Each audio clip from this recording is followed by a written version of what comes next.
तो डाल्टन का परमाणु सिद्धांत 1808 ईस्वी में दिया गया था। ठीक है, इसके कुछ पॉइंट है, ठीक है ना, तो उन्हें हमें सिर्फ देखना है। ठीक है, तो क्या लिख रखा है, सबसे पहला पॉइंट इसमें ध्यान देना है कि हर पदार्थ परमाणु से बना हुआ, यानी कि दुनिया का कोई भी पदार्थ है वह क्या चीज से मिलकर बना हुआ है, परमाणु से मिलकर बना होता है। ठीक है, परमाणुओं से मिलकर बना होता है। ठीक है, अब चाहे हम हो तो हम लोग जान रहे कि पूरा ब्रह्मांड ही परमाणु से मिलकर बना है या नहीं।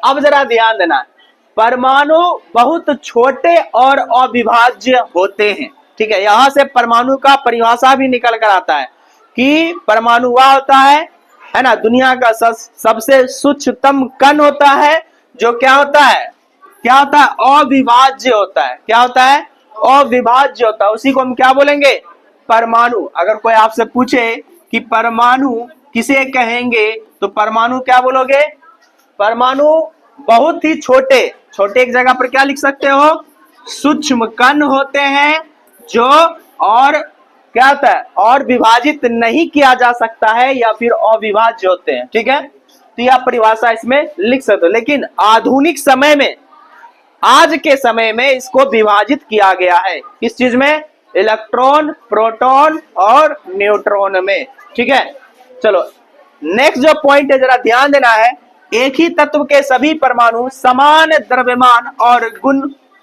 वाले होते हैं। पहले ही बताओ ये पॉइंट किन किन बच्चे को समझ में नहीं आ रहा है, हाथ उठाओ।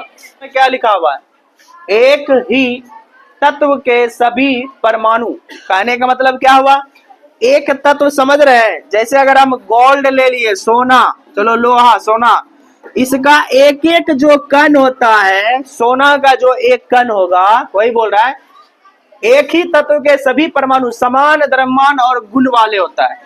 जैसे इसमें एक ये कण, एक और ये कण, दो कण उठा लिए और दोनों के बारे में क्या डिस्कस करेंगे, ये जैसा होगा इसका कण वैसा ही ये भी होगा कि नहीं, है ना। अगर ये आपका इलेक्ट्रॉन देने का गुण रखता है तो ये भी देने का गुण रखेगा, ये जितना बड़ा होगा ये भी उतना ही बड़ा होगा आकार में।